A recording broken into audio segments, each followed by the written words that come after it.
Hi friends, അസ്സലാമു അലൈക്കും. ലേക്ക് എല്ലാവർക്കും സ്വാഗതം.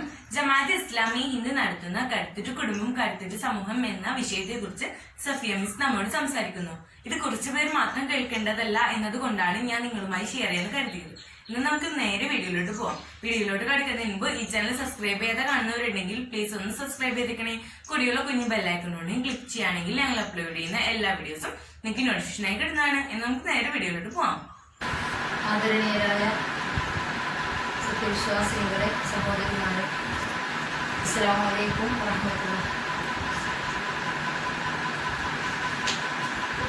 ജമാഅത്തെ ഇസ്ലാമി ഹിന്ദ് കേരള വനിതാ വിഭാഗം നടത്തുന്ന ജമാഅത്തെ ഇസ്ലാമി ഹിന്ദ് നടത്തുന്ന ഒരു ക്യാമ്പയിനാണ് കരുത്തുറ്റ കുടുംബം കരുത്തുറ്റ സമൂഹം എന്നത്. അതിൻ്റെ ഭാഗമായി കേരളത്തിൽ നടത്തുന്ന ധാരാളം പരിപാടികളുണ്ട്. ആ പരിപാടിയിലെ ഒരു ചെറിയ പരിപാടിയാണ് നമ്മളിപ്പോൾ നടത്തിക്കൊണ്ടിരിക്കുന്നത്. ഗൃഹാങ്കണ യോഗം. വനിതകളെ ഒരുമിച്ച് കൂട്ടി അവർക്ക് ഖുർആനും ഹദീസും അനുസരിച്ച് ഇസ്ലാമിക വീക്ഷണത്തിലുള്ള ഒരു കുടുംബത്തെയും ഒരു സമൂഹത്തെയും കുറിച്ചുള്ള അറിവും അതേപോലെ അറിവുള്ളതിനെക്കുറിച്ച് ഓർമ്മപ്പെടുത്തലുമായുള്ള ഒരു ഒത്തുകൂടൽ. ഈ പ്രത്യേക സാഹചര്യത്തിൽ ഒരുപാട് ആളുകളെ വിളിച്ചുകൊണ്ടുള്ള പരിപാടികൾ എവിടെയും നടക്കുന്നില്ല. മറിച്ച് അതൊക്കെയും ഓൺലൈനായിട്ടാണ് നടക്കുന്നത്. നമ്മൾ കുറച്ച് ആളുകളായതുകൊണ്ടാണ് ഇങ്ങനെ കൂടാമെന്ന് വെച്ചിട്ടുള്ളത്. ഏതാണെങ്കിലും അള്ളാഹു നമ്മെ ഏവരെയും അനുഗ്രഹിക്കുമാറാകട്ടെ. ഇത് ഫെബ്രുവരി 19 മുതൽ 28 വരെയുള്ള ദിവസങ്ങളിലായിട്ടാണ് ഈ പരിപാടികൾ ഇന്ത്യയിൽ മൊത്തം ചർച്ച ചെയ്യപ്പെടുന്നത്. എല്ലാ സംസ്ഥാനങ്ങളിൽ നടത്തപ്പെടുന്ന പരിപാടിയാണ്. പക്ഷേ ഇങ്ങനെയുള്ള പരിപാടികൾ നടത്തപ്പെടുന്നതിൽ ഏറ്റവും കൂടുതൽ മുൻകൈയെടുത്ത് നടത്തുന്ന ഒരു സംസ്ഥാനമാണ് നമ്മുടെ കേരള സംസ്ഥാനം. അത് ജമാഅത്തെ ഇസ്ലാമി മാത്രമല്ല, മറ്റുള്ള മതസംഘടനകളൊക്കെയും മതമുന്നേറ്റത്തിൽ ഇത്തരത്തിലുള്ള അധ്യാപനങ്ങളിൽ ഏറെ ശ്രദ്ധിക്കുന്ന ഒരു സ്റ്റേറ്റാണ് കേരളം. ഒരു കുടുംബം, ഒരു സമൂഹം എന്നൊക്കെ പറയുമ്പോൾ നമ്മെക്കുറിച്ചാണ് പറയുന്നത്. നമുക്കെല്ലാവർക്കും ഒരു കുടുംബമുണ്ട്. നമ്മൾ ആരും ഉണ്ടാക്കിയതല്ല കുടുംബം. നമ്മൾ ജനിക്കുമ്പോൾ തന്നെ ഇവിടെ കുടുംബമുണ്ട്. ഒന്നുകൂടി പറയുകയാണെങ്കിൽ ആദം അലൈഹിസ്സലാമെ സൃഷ്ടിച്ച അന്നു മുതൽ ഒരു കുടുംബ വ്യവസ്ഥിതി നിലവിൽ വന്നിട്ടുണ്ട്. കാരണം നമുക്കറിയാം, ആദം അലൈഹിസ്സലാമെ സൃഷ്ടിച്ചു, അദ്ദേഹത്തിന്റെ ഇണയെയും സൃഷ്ടിച്ച് അതിനുശേഷമാണ് എന്നിൽ നിന്നുമുള്ള മാർഗദർശനം നിങ്ങൾക്ക് വന്നെത്തും. ആദം അലൈഹിസ്സലാം ഒരു മനുഷ്യരിലേക്ക് നിയമിക്കപ്പെട്ട പ്രവാചകനല്ല, അദ്ദേഹം റസൂലല്ല, അദ്ദേഹം ഒരു നബിയാണ്, ദിവ്യബോധനം കിട്ടിയ നബിയാണ്. പക്ഷെ അദ്ദേഹത്തിന് ഉത്ബോധനം ചെയ്യാനോ പ്രബോധനം ചെയ്യാനോ അന്നൊരു സമൂഹം നിലവിലില്ലല്ലോ. അദ്ദേഹവും തൻ്റെ ഇണയും മാത്രമാണ് ഭൂമിയിലുള്ളത്. പിന്നീട് അവരിൽ നിന്ന് പെറ്റുപെരുകയാണ് ഇക്കണ്ട ജനങ്ങൾ ഉണ്ടായിട്ടുള്ളത്. അപ്പോൾ അവരോട് ആദ്യമായി അള്ളാഹുവിൻ്റെ കൽപ്പന തന്നെ, നിങ്ങൾ ഭൂമിയിലേക്ക് പോകുക, ജമീഅൻ, നിങ്ങൾ എല്ലാവരും പോകുന്നതാണ്. അവർ രണ്ടുപേരും മാത്രമല്ല ഭൂമിയിലേക്ക് പോകുന്നത്, ഒപ്പം തന്നെ ഇബ്ലീസും ഉണ്ട്. 3 പേരും കൂടിയാണ് സ്വർഗത്തിൽ നിന്നും അള്ളാഹു ഭൂമിയിലേക്ക് പറഞ്ഞയക്കുന്നത്. അങ്ങനെ പറഞ്ഞയച്ചപ്പോൾ ആദമിനോടും ഹവ്വായോടും അള്ളാഹു കൊടുത്ത നിർദ്ദേശം, നിങ്ങൾ ഞാൻ തരുന്ന സന്മാർഗം പിൻപറ്റി ജീവിക്കുകയാണെങ്കിൽ നിങ്ങൾക്ക് വലാ ഖൗഫുൻ അലൈഹിം വലാ ഹും യഹ്സനൂൻ, നിങ്ങൾക്ക് ദുഃഖിക്കാനോ ഖേദിക്കാനോ പേടിക്കാനോ ഇല്ല എന്ന് പറഞ്ഞുകൊണ്ടാണ്. പിന്നീട് ആ സന്ദേശങ്ങൾ അടിക്കടി ആദം അലൈഹിസ്സലാമക്ക് എന്താണോ അള്ളാഹു പറഞ്ഞു കൊടുത്തത് അതെല്ലാം അദ്ദേഹം തൻ്റെ മക്കളെ പഠിപ്പിക്കുകയാണ് ചെയ്തത്. ആ മക്കളിൽ നമ്മളിന്ന് സമൂഹത്തിൽ കാണുന്നത് പോലെ പിൻതലമുറക്കാരും അത് അംഗീകരിച്ചവരും അംഗീകരിക്കാത്തവരൊക്കെ ഉണ്ടായിട്ടുണ്ടാവും. അങ്ങനെ സമൂഹം വളർന്നു, അവർ പല സ്ഥലങ്ങളിലേക്ക് കുടിയേറി പാർത്തു. അങ്ങനെ പല ഭൂമിയിലാകെ മനുഷ്യർ വ്യാപിച്ചു. അങ്ങനെയാണ് ഈ ജനങ്ങളൊക്കെ ഉണ്ടായത്. അതുകൊണ്ടാണ് നമ്മളെ കുറിച്ച് ആദമിന്റെ മക്കൾ എന്ന് പറയുന്നത് എല്ലാവരും. അതിനുശേഷമാണ് മതങ്ങളും മറ്റുള്ള എല്ലാം ഉണ്ടായിത്തീർന്നത്. അതൊരു ആമുഖമായി ഞാൻ പറയാം. അപ്പോൾ നമ്മൾ വരുമ്പോൾ തന്നെ ഇവിടെ ഒരു കുടുംബമുണ്ട്. ആ കുടുംബം എന്നത് ഖുർആൻ തന്നെ അതിനെ പറയുന്നത് വഹുവല്ലദീ ഖലഖ മിനൽ മാഇ ബശറൻ ഫജഅലഹു നസബൻ വസിഹ്റൻ വകാന റബ്ബുക ഖദീറ. നമ്മളെ സംരക്ഷിക്കാനും നമ്മളെ നോക്കാനും ഒക്കെയുള്ള ഒരു കുടുംബവും ഒരു പാരമ്പര്യവും ഒക്കെ അള്ളാഹു സൃഷ്ടിച്ചത്. അപ്പൊ അള്ളാഹുവിന്റെ സൃഷ്ടിപ്പാണ് കുടുംബം, നമ്മൾ ഉണ്ടാക്കിയെടുത്തതല്ല. അപ്പൊ നമ്മൾ ജനിക്കുമ്പോൾ നമ്മുടെ മാതാപിതാക്കൾ, സഹോദരി സഹോദരന്മാര്, കുടുംബാംഗങ്ങൾ, അയൽവാസികളൊക്കെ ഉള്ള ഒരു സ്ഥലത്താണ് നമ്മൾ ജനിച്ചത്. അപ്പൊ അതുകൊണ്ട് തന്നെ ആ കുടുംബം എന്നത് ഒരു മനുഷ്യന്റെ ജീവിതത്തിലെ അതിപ്രധാനമായ സംഗതിയാണ്. നമ്മുടെ ഉപ്പ ഉമ്മ, ആദ്യമായി നമ്മുടെ ഉപ്പയും ഉമ്മയും അവര് ഉണ്ടാകുമ്പോഴുള്ള അവസ്ഥ, ഇല്ലാത്തപ്പോഴുള്ള അവസ്ഥ, അവരോടൊരു കാര്യം പറയുമ്പോഴുണ്ടാകുന്ന നമ്മുടെ മാനസിക സംതൃപ്തി, സുരക്ഷ, ഇതൊക്കെ നമ്മൾ അനുഭവിച്ചവരായതുകൊണ്ട് ഒരു ദിവസമെങ്കിലും അനുഭവിച്ചവർ തന്നെ ആയിരിക്കും ഇതിലുള്ളവർ ഞാൻ വിചാരിക്കാം. ചിലപ്പോൾ ജനിക്കുന്നതിന്റെ മുന്നേ പ്രവാചകൻ സല്ലല്ലാഹു അലൈഹി വസല്ലമയെ പോലെ സംഭവിച്ചവരും ഉണ്ടായേക്കാം. എങ്കിൽ പോലും മാതാപിതാക്കളുടെ കയ്യിലേക്ക്, സംരക്ഷണയിലേക്ക്, അവരുടെ മടിത്തട്ടിലേക്ക് ജനിച്ചു വീണ ഒരു കുട്ടിക്ക് കിട്ടുന്ന സംതൃപ്തിയും സമാധാനവും സുരക്ഷയും ഒന്നും സമൂഹത്തിൽ പിന്നെ ഒന്നും കിട്ടില്ല. അപ്പൊ അവർ അതുകൊണ്ട് തന്നെ ഒരു കുടുംബത്തിൽ ഏറ്റവും അധികം ഒരു കുട്ടിയുടെ ഉത്തരവാദിത്വം, കടമ അള്ളാഹു അവരിൽ തന്നെയാണ് ഏൽപ്പിച്ചിട്ടുള്ളത്. അവരാണ് സംരക്ഷിക്കേണ്ടത്. അവർക്ക് സംരക്ഷണ ചുമതലയുണ്ട്. വേണമെങ്കിൽ നോക്കുന്നല്ല, എൻ്റെ മോളെ വേണമെങ്കിൽ നോക്കല്ല, നമ്മൾ നോക്കണം, അത് നിർബന്ധമാണ്. അങ്ങനെ നിർബന്ധ ചുമതലയായിട്ടാണ് രക്ഷിതാക്കളെ അല്ലെങ്കിൽ മക്കളെ ഏൽപ്പിച്ചിട്ടുള്ളത്. അങ്ങനെ അവൻ വളർന്നു വന്ന് അവന്റെ എല്ലാ കാര്യങ്ങളും ഇവര് നോക്കി സംരക്ഷിച്ച് വലുതാക്കി. ആ വലുതാക്കുന്നതിൽ രക്ഷിതാക്കളുടെ റോള് ഭയങ്കരമാണ്. അത് നമുക്കറിയാം, നമ്മളെല്ലാവരും അനുഭവിച്ചുകൊണ്ടിരിക്കുന്നവരാണ്. അത് മരണം വരെ ഉണ്ടാവും ചെയ്യും. ഒരു കുറച്ചു കാലം വരെ നോക്കിയാണ് പറഞ്ഞേക്കാനുള്ള പക്ഷികളെ പോലെയോ മൃഗങ്ങളെ പോലെയോ കൊത്തിയാട്ടുന്ന ബുദ്ധി ഓടിക്കുന്ന ഒന്നും വിഭാഗമല്ല മനുഷ്യരെന്നും. ചിലപ്പോൾ അവർ വീട്ടിൽ മക്കളില്ലെങ്കിലും അവരുമായുള്ള ആത്മബന്ധം, അവർ വന്നാലുള്ള അടുപ്പം, വരാൻ വേണ്ടിയുള്ള ആഗ്രഹം, ഇതൊക്കെ വെച്ച് നോക്കുമ്പോൾ നമ്മുടെ ആ ബന്ധം ഒരിക്കലും മരണം വരെ വിട്ടുപോകാത്ത ബന്ധമായി അള്ളാഹു നിക്ഷേപിച്ചതാണ് ഈ പറയണത്. അല്ലാതെ നമ്മൾ ഉണ്ടാക്കിയതല്ല. അള്ളാഹ് അങ്ങനെ ഈ ലോകത്തിലെ നിലനിൽപ്പിന് വേണ്ടി ഉണ്ടാക്കിയെടുത്ത ഒരു സംവിധാനമാണ് കുടുംബ സംവിധാനം. അങ്ങനെ മാതാപിതാക്കൾ അവരെ സംരക്ഷിച്ചു. അള്ളാഹിന്റെ കൃപയാൽ, അള്ളാഹുവിന്റെ കാരുണ്യം കൊണ്ട് അവർ വളർന്നു വന്നു. പിന്നെ ഈ മക്കളിലേക്ക് ചില ഉത്തരവാദിത്തങ്ങൾ രക്ഷിതാക്കൾ കൊടുക്കാൻ വേണ്ടി വേറെ ഓരോ ഉത്തരവാദിത്തങ്ങൾ നമുക്കും മക്കളായ ആളുകൾക്കും നൽകിയിട്ടുണ്ട്. അപ്പൊ നമ്മൾ രക്ഷിതാക്കളാണ്, മക്കളുമാണ്. അപ്പൊ ഞാൻ രക്ഷിതാവാണെങ്കിൽ രക്ഷിതാവ് എന്ന നിലയിൽ എൻ്റെ കുടുംബത്തിന്റെ സംരക്ഷണം ഞാൻ നോക്കണം. ഞാനൊരു കുട്ടി എന്ന നിലക്ക് എൻ്റെ സംരക്ഷണം എൻ്റെ മാതാപിതാക്കൾ നോക്കണം. അങ്ങനെ അങ്ങോട്ടും ഇങ്ങോട്ടുമുള്ള ഒരു വല്ലാത്ത അടുപ്പത്തിന്റെ ഒരു സ്ഥാപനമാണ് വീട് എന്ന് പറഞ്ഞാൽ, അല്ലെങ്കിൽ കുടുംബം എന്ന് പറഞ്ഞാൽ. അപ്പൊ ഇങ്ങനെയുള്ള ഒരു കുടുംബം, ആ കുടുംബം എന്തായിരിക്കണം എന്നാണ് നമ്മൾ ആഗ്രഹിക്കുന്നത്? കരുത്തുള്ളതായിരിക്കണം, നല്ല ഉറപ്പുള്ളതായിരിക്കണം. അങ്ങനെ ഉറപ്പുള്ള ഒരു കുടുംബത്തിൽ നിന്നാണ് നല്ല മനോദാർഢ്യമുള്ള, ധൈര്യമുള്ള, ആരോഗ്യമുള്ള മക്കളുണ്ടാവും. അങ്ങനെയുള്ള മക്കൾക്കാണ് നമ്മുടെ സമൂഹത്തിൽ ജീവിക്കാൻ കഴിയും. ഇന്നത്തെ കാലഘട്ടത്തിൽ ഒന്ന് ആലോചിച്ചൊക്കെ നിങ്ങൾ. ഇപ്പൊ ഈ ലോക്ക്ഡൌൺ പ്രഖ്യാപിച്ച് വളരെ കുറഞ്ഞ ദിവസം, ഒരാഴ്ചയോ മറ്റോ, മാർച്ച് 8 മുതൽ 18 മറ്റോ ആയപ്പോഴേക്കും 100-ൽ താഴെയായുള്ള 10-16 കുട്ടികളോളം ആത്മഹത്യ ചെയ്യുന്ന ഒരു സ്ഥിതിവിശേഷം കണ്ടു. പിന്നെ ലോക്ക്ഡൌൺ തുറന്ന് ഇങ്ങനെ പോന്നപ്പോൾ 100 കണക്കിന് ആളുകളുടെ ആത്മഹത്യ വന്നു. അത് ചെറിയ കുട്ടികളൊന്നുമല്ല. കൊറോണ എനിക്ക് ബാധിക്കുമോ എന്ന് പേടിച്ചിട്ട്, ബാധിച്ചാൽ മാറൂല എന്ന് പേടിച്ചിട്ട്, ഇനി ആ നാട്ടിലേക്ക് ജോലിയില്ലാതെ പോലെ എങ്ങനെ ജീവിക്കാന്ന് പേടിച്ചിട്ട്, പിന്നെ ഇങ്ങനെ എന്തെല്ലാം പ്രയാസങ്ങൾ. പിന്നെ വീട്ടിൽ തന്നെ ഇരുന്നപ്പോൾ കൂട്ടുകാരെ കാണാൻ പറ്റില്ല എന്നുള്ള പ്രയാസം. ഇങ്ങനെ തുടങ്ങി അതിനിസ്സാരമായ കുറെ കാര്യങ്ങൾ. നിസ്സാരം നമ്മൾ അങ്ങനെയാണ്, അതിനിസ്സാരമായിട്ട് തന്നെയാണ് നമുക്ക് മനസ്സിലാക്കുന്നത്. അപ്പൊ ഇങ്ങനെയുള്ള കാരണങ്ങൾ ആത്മഹത്യ ചെയ്തു. ഇങ്ങനെ കുടുംബ കോടതികളിൽ ചർച്ചയായി, കേസ് ചെയ്യപ്പെടാത്തത് കുറെ ഉണ്ടായി. എന്താണ് കാരണങ്ങളെന്ന് അന്വേഷിക്കാനുള്ള സമിതികൾ ഉണ്ടായി. ഇതൊക്കെ നമ്മളിവിടെ നടന്നതാണ് ഈ ലോക്ക്ഡൌൺ സമയത്ത്. നമ്മളിങ്ങനെ വീട്ടിൽ അടങ്ങി ഒതുങ്ങി നിൽക്കുകയാണ്. അപ്പോൾ നമുക്കറിയാം അപ്പോൾ മാനസിക സംഘർഷം. ഈ മാനസിക സംഘർഷമുള്ള കുട്ടികൾക്ക് വാസ്തവത്തിൽ ധൈര്യം കൊടുക്കേണ്ടത് ആരാ? അപ്പോൾ സമൂഹത്തിൽ ചിലപ്പോൾ ചില യുവാക്കൾക്കൊക്കെ പുറത്തിറങ്ങിയ കൂട്ടുകാരും വല്ല അവരെ സപ്പോർട്ട് ചെയ്യും. പക്ഷെ ലോക്ക്ഡൌൺ ആയപ്പോൾ എല്ലാവരും വീട്ടിലുള്ളപ്പോൾ അവരാരോടും ഒന്നും പറയുന്നില്ല. എന്തൊക്കെ പല പ്രശ്നങ്ങളുണ്ടാവും. ചില ആളുകൾക്ക് ലഹരി പദാർത്ഥം കിട്ടാത്തത് കൊണ്ടുള്ള പ്രശ്നം ഉണ്ടായിരുന്നു. ചില ആളുകൾക്ക് അവർ ചെയ്യുന്ന പല ആക്രമണങ്ങൾ ചെയ്യാത്തതിലുള്ള മാനസിക സംഘർഷങ്ങൾ ഉണ്ടാവും. അങ്ങനെയൊക്കെ ഉണ്ടാവും. അപ്പൊ ഇതിനൊക്കെ ഒരു പരിഹാരം എന്നോണം അവരെ സമൂഹത്തിൽ നിന്ന് കിട്ടുന്ന സപ്പോർട്ട് അവർക്ക് കിട്ടുന്നില്ല. ആരും വീട്ടിലേക്ക് വരുന്നില്ല, ആരും വീട്ടിൽ നിന്ന് പുറത്തു പോകും. ഇപ്പോഴുള്ളവർ ഇതിനേക്കാളും എടുത്തായിരുന്നല്ലോ കുറച്ച് മുമ്പ്. അപ്പോൾ ആ സമയത്താണ് ഈ ഇതൊക്കെ ഇതൊക്കെ ഉണ്ടായത്, ഏത് ഈ ആത്മഹത്യകളൊക്കെ ഉണ്ടായത്.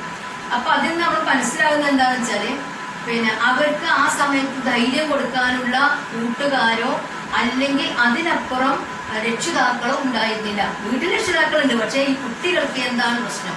അല്ലെങ്കിൽ ഒന്നും കൂടി തെളിച്ചു പറയുകയാണെങ്കിൽ പുറത്തേക്ക് ഇറങ്ങാൻ പറ്റാത്ത കുട്ടികൾ വീടിനുള്ളിൽ തന്നെ 24 മണിക്കൂറും ആയപ്പോൾ സഹോദരന്മാരെ കൊണ്ടോ ഉപ്പമാരെ കൊണ്ടോ അമ്മാവന്മാരെ കൊണ്ടോ ഒക്കെ അവർ വളരെയധികം അക്രമങ്ങൾക്ക് വിധേയമായി എന്നതാണ് മറ്റൊരു വസ്തുത. തീ പൊള്ളലേൽപ്പിച്ചിട്ടും പൊള്ളിച്ചിട്ടും മാനസികമായി സംഘർഷം ഉണ്ടാക്കിയിട്ടും അതേപോലെ ലൈംഗികമായി പീഡിപ്പിച്ചിട്ടും ഒക്കെ ഉള്ള ധാരാളം പ്രശ്നങ്ങൾ നമ്മൾ വായിക്കുകയുണ്ടായി. ഒരിക്കലും ഒരു മനുഷ്യ സമൂഹത്തിൽ നിന്ന് കേൾക്കാൻ പറ്റാത്തതൊക്കെ നമ്മൾ ഈ ഇടയിൽ കേൾക്കുകയുണ്ടായി. ഇതിനൊക്കെ കാരണം എന്താണ്? നമ്മൾ കുടുംബത്തിൽ നിന്ന് കുട്ടികളാണ് ഏറെ മാനസികമായ സംഘർഷം എക്കാലത്തും അനുഭവിച്ചിട്ടുള്ളത്. അപ്പൊ ഈ കുട്ടികൾ മാനസിക സംഘർഷം അനുഭവിക്കുമ്പോൾ അവരെ സപ്പോർട്ട് ഇതിപ്പോ സമ്പത്തുമായി യാതൊരു ബന്ധവും ഇതില്ല. സമ്പത്തുണ്ടോ ഇല്ല എന്നതല്ല നമ്മുടെ പ്രശ്നം. സമ്പത്തുണ്ടായാലും ഇല്ലെങ്കിലും നമ്മുടെ കുട്ടികൾക്ക് കൊടുക്കേണ്ട ആരോഗ്യപരമായ ശിക്ഷണങ്ങളുണ്ട്, ആരോഗ്യപരമായ കാഴ്ചപ്പാടുകളുണ്ട്. മോളെ എങ്ങനെയൊക്കെ ഉണ്ടാവും ജീവിതം എന്ന് പറഞ്ഞ് ജീവിതം എന്ന് പറഞ്ഞാൽ പരീക്ഷണം തന്നെയാണ്. അത് നമ്മൾ മനസ്സിലാക്കിയേ പറ്റൂ. ഏറ്റവും അധികം ലോകത്ത് പരീക്ഷണത്തിന് വിധേയരായ ആരാ? സാമ്പത്തികമായിട്ടും മറ്റു വിധത്തിലും പ്രയാസം അനുഭവിച്ച പ്രവാചകന്മാരാണ്. ചരിത്രത്തിൽ അത് തെളിവുണ്ട്. വേറൊരാളും അങ്ങനെ പരീക്ഷിക്കപ്പെട്ടിട്ടില്ല. ഇസ്രായേലിലുള്ള പ്രവാചകന്മാര് ഇലിയാസ്, ഈസ അലൈഹിസ്സലാം, അങ്ങനെ തുടങ്ങി സക്കരിയ അലൈഹിസ്സലാം ഒക്കെ അവരൊക്കെ തലയറുത്തിട്ടും നെടുക പുലർത്തിയിട്ടും ഒക്കെ അനുഭവിച്ച ആളുകളല്ലേ. അവസാനത്തെ പ്രവാചക റസൂലുള്ളാഹി തന്നെ ചെന്നെത്തിയാൽ നമുക്ക് ചരിത്രത്തിൽ മനസ്സിലാക്കാൻ പറ്റും. ഏറ്റവും അധികം പരീക്ഷണങ്ങൾക്ക് വിധേയമായത് പ്രവാചകന്മാർ.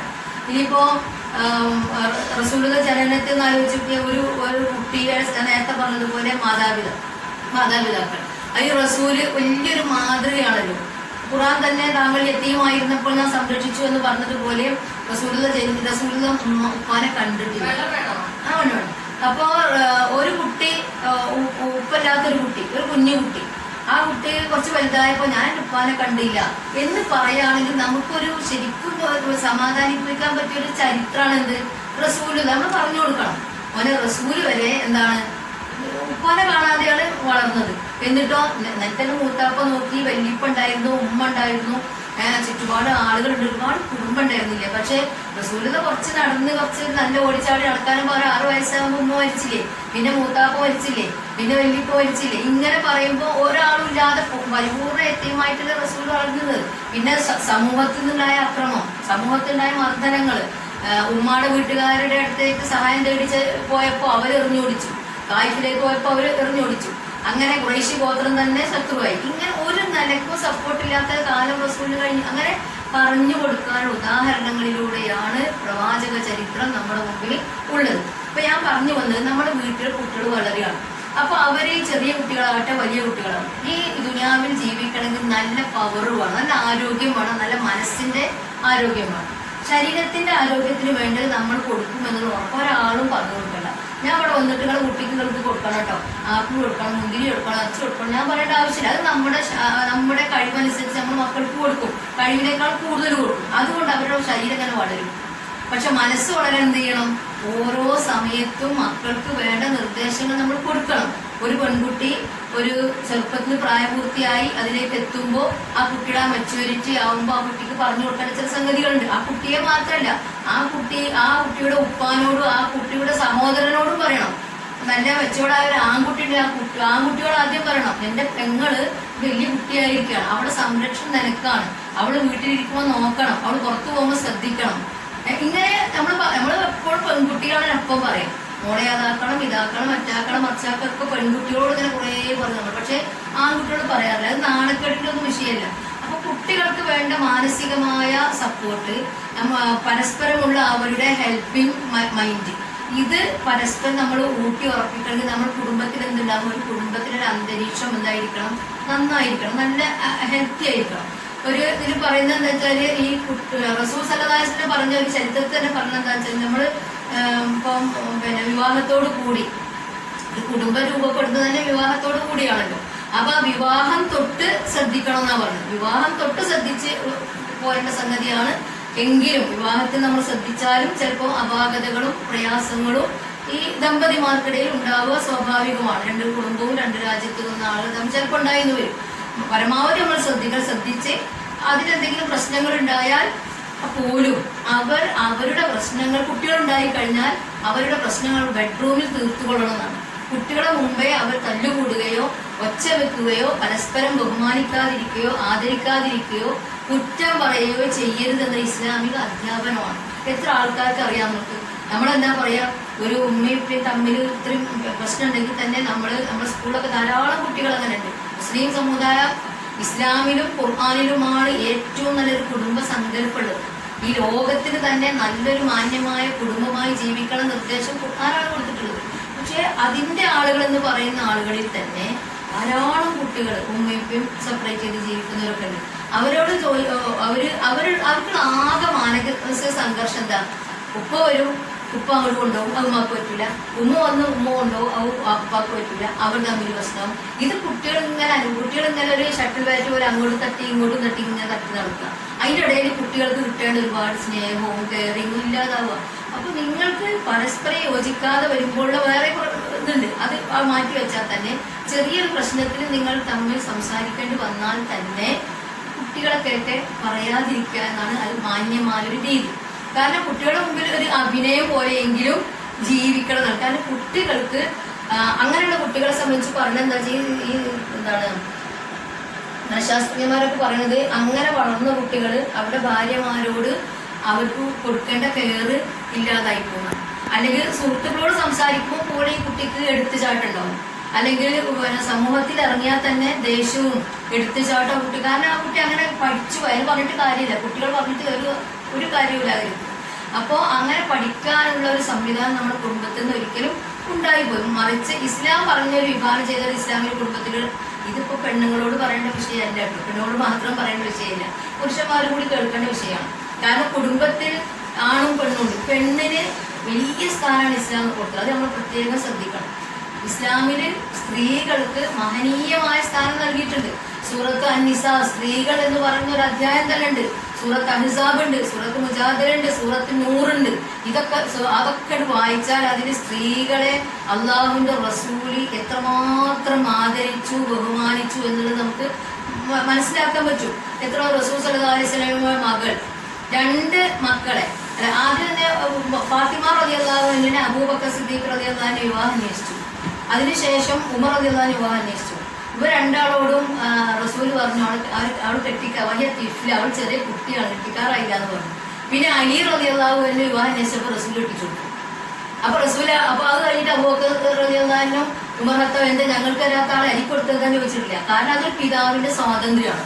എന്റെ മോളെ ആർക്ക് കെട്ടിച്ചു കൊടുക്കണം എന്നത് അത് മറ്റൊരു രണ്ടാളും മോശക്കാരായിട്ടല്ല. റസൂൽ സല്ലല്ലാഹു അലൈഹി വസല്ലം അത് സമൂഹത്തെ പഠിപ്പിക്കാൻ കുറെ കാര്യങ്ങൾ ചെയ്തു സ്വന്തം ജീവിതത്തിൽ. അത് അലി റളിയല്ലാഹു അൻഹു വിവാഹം ചെയ്തു കൊടുത്തു. ഉസ്മാൻ റളിയല്ലാഹു അൻഹു റസൂലിന്റെ മോളെ കെട്ടിച്ചു കൊടുത്തു, അവർ മരണപ്പെട്ടു. വേറൊരു മോളെ കെട്ടിച്ചു കൊടുത്തു, അവർ മരണപ്പെട്ടു. പിന്നെ റസൂൽ എന്താ പറഞ്ഞേ, എനിക്ക് 3ാമതൊരു പെൺകുട്ടി കൂടി ഉണ്ടായിരുന്നെങ്കിൽ ഈ ഉസ്മാന് തന്നെ ഞാൻ കെട്ടിച്ചു കൊടുക്കുമായിരുന്നു. അപ്പൊ ഒരു മരുമകനിലുള്ള അദ്ദേഹത്തിന്റെ അമിതമായ വിശ്വാസവും അത് കണ്ടിട്ടാണ് പറഞ്ഞത്. റസൂൽ പറഞ്ഞല്ലോ, നിങ്ങളുടെ ഭാര്യമാര് നിങ്ങൾക്ക് ഒരുപാട് കുറ്റങ്ങൾ കണ്ടാൽ നിങ്ങൾ അവിടെ ഒരു നന്മയിൽ നിങ്ങൾ സന്തോഷിപ്പിക്കണം. ചിലപ്പോ ചില ആളുകൾക്ക് ശ്രദ്ധ വീട് അലങ്കരിക്കാനായിരിക്കും, വീട് ഇങ്ങനെ അലങ്കരിച്ചു കൊണ്ടേയിരിക്കും. ചിലപ്പോൾ ഭക്ഷണം തന്നെ ഉണ്ടാക്കാൻ വെക്കും. ചില സ്ത്രീകൾ അങ്ങനെ ഉണ്ടാവും, ഭക്ഷണം ഉണ്ടാക്കാൻ വെക്കും.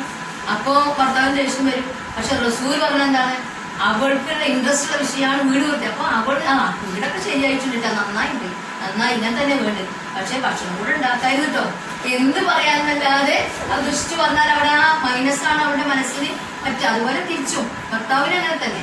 അപ്പൊ ഇങ്ങനെ പരസ്പരം ഉള്ള നന്മകളെ പ്രോത്സാഹിപ്പിക്കാൻ. അപ്പൊ ഞാൻ പറഞ്ഞു വരുന്നത് അങ്ങനെ അല്ലാതിരിക്കാൻ നമ്മുടെ കുടുംബത്തിന്റെ ഉള്ളിൽ തന്നെ നല്ലൊരു അന്തരീക്ഷം ഉണ്ടാക്കിയെടുക്കാൻ നമ്മൾ എല്ലാവരും ശ്രദ്ധിക്കണം. നല്ല മാന്യമായിട്ടുള്ള സംസാരം കുട്ടികളോട് സംസാരിക്കുക, നല്ല ഭാഷ സംസാരിക്കുക. ദേഷ്യപ്പെട്ടാൽ നമ്മുടെ ഭാഷ മാറിപ്പോയിരുന്നു. റസൂൽ പറഞ്ഞല്ലോ, ദേഷ്യപ്പെട്ടുകൊണ്ട് ചെയ്യുന്ന പ്രവർത്തനങ്ങൾ അത് എല്ലാ അപകടത്തിലുള്ള പ്രവർത്തനമേ ചെയ്യുള്ളൂ. ദേഷ്യം വരുമ്പോൾ നമ്മൾ പിശാചല്ലേ, ദേഷ്യം പിടിപ്പിക്കുമ്പോൾ പിശാചം വന്നിട്ടുണ്ടോന്നാ പറയുന്നത്. അപ്പൊ പിന്നെ പിശാചാണ് ചെയ്യിപ്പിക്കാം. എടുത്തെറിയലും ചീത്ത പറയലും വായന ചിലപ്പോൾ നമ്മൾ വിചാരിക്കാത്ത കുട്ടികൾ വിളിക്കും. ഇതൊക്കെ കുട്ടികൾ കേട്ട് പഠിക്കുകയാണ് ചെയ്യുന്നത്. അപ്പോൾ നമ്മുടെ സ്റ്റാൻഡേർഡ്, എൻ്റെ ഉമ്മ എന്ന് പറഞ്ഞ ഉമ്മയുടെ സ്റ്റാൻഡേർഡ് കുട്ടികൾ അവരുടെ സംസാരത്തിൽ നിന്ന് നടത്തത്തിൽ നിന്ന്, വസ്ത്രധാരണത്തിൽ നിന്ന്, പെരുമാറ്റം എന്നൊക്കെ പഠിക്കുന്നുണ്ട്. നമ്മൾ പഠിപ്പിക്കൊന്നും വേണ്ട. നമ്മളിങ്ങനെ ജീവിക്കുമ്പോൾ പലരും പഠിക്കുന്നുണ്ട്. ഞാനിങ്ങനെ നടക്കുകയാണെങ്കിൽ എൻ്റെ മക്കൾ മാത്രമല്ല നമ്മുടെ സമൂഹമൊക്കെ നമ്മളെ നോക്കിയൊന്ന് പഠിക്കും. അപ്പോൾ നമ്മുടെ കുടുംബത്തിന് വളരെ വ്യക്തമായ ധാരണയിലാണ് ഒരു കുടുംബത്തെ മുന്നോട്ട് കൊണ്ടുപോകേണ്ടത്. അപ്പോൾ കുട്ടികളോട് നന്നായി നമ്മൾ സംസാരിക്കുക. നമ്മുടെ ഒരു പ്രത്യേകത എന്താണെന്ന് വെച്ചാൽ നമ്മൾ കൂടുതൽ ഷെയർ ചെയ്യുന്ന ഒരു കാര്യം മനസ്സ് തുറക്കുക. ചില വീട്ടിലൊക്കെ ഉപ്പമാരെ ഭയങ്കര പേടിയാവും. പേടിക്കേണ്ട വല്ല ആവശ്യമുള്ളൂ. ഉപ്പമാരെ ബഹുമാനത്തിന് പേടിയാവേണ്ട അല്ലേ? ബഹുമാനവും സ്നേഹവും വേണ്ടേ? അതില്ലാതെ പേടിച്ചിട്ട് എന്താ കാര്യം? അപ്പോൾ ഷെയ്ക്കൻഡിലൂടെ പിന്നെ പെരുന്നാളത്തോളം ആലിംഗനം ചെയ്യുക. മുസാഫത്ത് ഇസ്ലാമിൽ സുന്നത്തായതുകൊണ്ടാണ് നെഞ്ചോട് ഇങ്ങനെ ഒരു ആലിംഗനം ചെയ്യുന്നത്. ഇതിലൂടെ നമുക്ക് സ്നേഹം വളരെ ശരീരവുമായി സ്പർശിക്കുമ്പോൾ ഉണ്ടാകുന്ന ആ ബന്ധം നിലനിർത്താൻ പറ്റും. നമ്മുടെ മടിത്തട്ടിൽ നിന്ന് നമ്മൾ ദുനിയാവിലേക്ക് ഒരാളെ സംഭാവന ചെയ്യുന്നുണ്ടെങ്കിൽ, അത് ആണാകട്ടെ പെണ്ണാകട്ടെ സംഭാവന ചെയ്യുന്നുണ്ടെങ്കിൽ, അത് ഈ രാഷ്ട്രത്തിനും ഈ സമൂഹത്തിനും ഉപകാരമുള്ള ഒരാളെ സംഭാവന ചെയ്യാൻ നമുക്ക് പ്രാപ്തി ഉണ്ടായിരിക്കുന്നതാണ്. അതാണ് മഹാനായ സയ്യിദ് ഖുത്ബിലെ തൂക്കിലേറ്റാൻ വിളിച്ചപ്പോൾ തൂക്കിലേറ്റുന്ന ആ മാതാവിനോട് ചോദിച്ചു, നിങ്ങൾക്ക് എന്തെങ്കിലും പറയാനുണ്ടോ? മോനെങ്ങനെ കഴിമരത്തിൽ തൂക്കാൻ നിൽക്കുന്നു. അപ്പോൾ പറഞ്ഞു, നിങ്ങള് ഒരു സയ്യിദ് ഖുത്ബിനെയാണ് തൂക്കിലേറ്റുന്നത്. 100 സയ്യിദ് ഖുത്ബുമാരെ പ്രസവിക്കാനുള്ള ഗർഭപാത്രം നമുക്കുണ്ടെന്നാണ് ആ സ്ത്രീകൾ പറഞ്ഞത്. 100 സയ്യിദ് ഖുത്ബുമാരെ ഗർഭം ചുമക്കാനുള്ള ഗർഭപാത്രമുള്ള സ്ത്രീകളാണ് ഞങ്ങൾ എന്നവർ പറഞ്ഞത്. കാരണം ഇങ്ങനെ സഹാബാദ്രാമയിൽ ധാരാളം വനിതകളുടെ വാക്കുകൾ നമുക്ക് ഉദ്ധരിക്കാൻ പറ്റും. അപ്പോൾ നമുക്ക് എന്താണ്, നമ്മൾ കൊണ്ട് നമ്മുടെ കുടുംബത്തിൻ്റെ നമ്മുടെ പോരായ്മകൾ കൊണ്ട് സമൂഹത്തിന് ഒരു അപകടം ഉണ്ടാക്കുന്ന, സമൂഹത്തിലെ ആളുകൾക്ക് ദോഷം ഉണ്ടാക്കുന്ന ഒരു വ്യക്തിയെ നമ്മൾ സമൂഹത്തിന് സംഭാവന ചെയ്തുകൂടാ. അവർക്ക് ആവുന്നത്ര പ്രയോജനം ഉണ്ടാകുന്നു, ആവുന്നത്ര അവർക്ക് ഗുണം ചെയ്യുന്ന ആളുകളെയാണ് നമ്മൾ ദുനിയാവിലേക്ക് സംഭാവന ചെയ്യുന്നത്. അതാണ് കരുത്തുറ്റ കുടുംബം, കരുത്തുറ്റ സമൂഹം എന്ന് പറയുന്നത്.